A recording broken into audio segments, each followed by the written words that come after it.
Patch. I'm continuing my series showing you guys where I lived at in Tampa. So when I was growing up, I lived in this apartment upstairs with my mama, my brother, and my sister.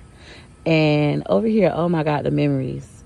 Living over here, it was horrible. Particular time, my mom was going through a rough patch, like just trying to get her life back in order.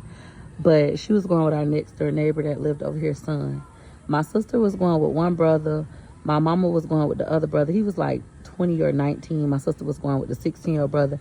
And my mama was encouraging me to date the 17-year-old brother. The 17-year-old brother had a baby. And at that time, I was a virgin and stuff. And she kept trying to make me go with him.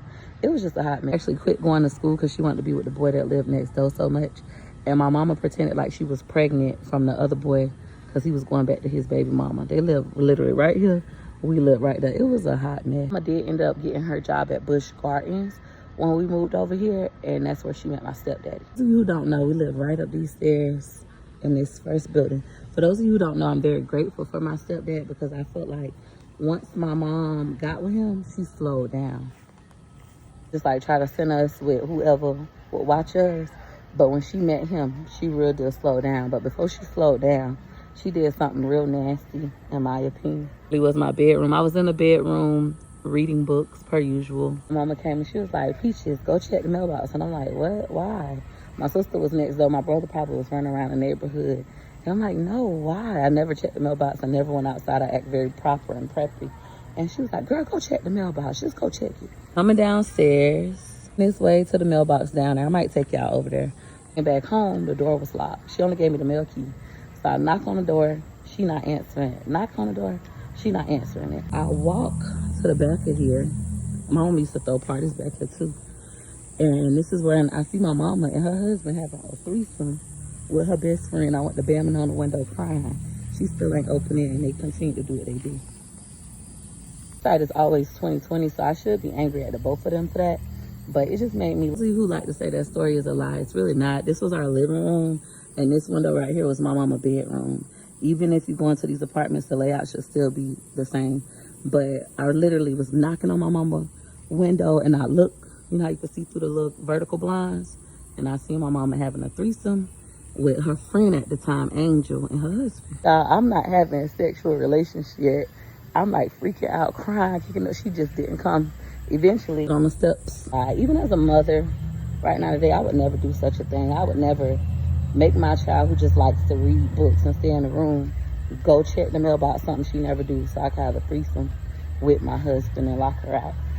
And when she knocks and cries at the door, still not open it. We don't even do that to our own biological kids. And my mama was not married to my stepdad yet. She had just met him.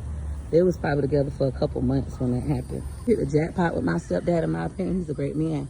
But the first time my mama went on a date with him, she was kind of nervous. And she didn't want him to know where we stayed. So I walked her, and I'll show you guys. My mama on the back street to go on a date with him. She met her husband at work. Yeah, but my mama did not want my stepdaddy to know where we lived. So she wanted me to walk her around the corner because she was kind of nervous to meet him for their first date ever. He picked her up in a car. But when I woke up the next morning, he was in our house. Never left. Now, granted, she hit the lotto, in my opinion, with my stepdad. He's a great man. I bought him a car. He did a lot for me. I felt like he was the first person to actually see me outside of my great-grandma Merle. And stepped up, let us mess up his credit, had me with credit cards. That's how I was able to get my Vera Bradley, for those of you who are asking. But I had walked her through this apartment complex to the little alley right here. It's like a little alley road. We'll drive that way. And that's where she got in the car with him. Back home by myself. Now, imagine your mama going on a date and telling you, like, she nervous and you staring up trying to make sure nothing happened. But then she bring the man home when he could have just picked her up from the goddamn door. Bring the man home and he never leave. Thank God he wasn't a pervert.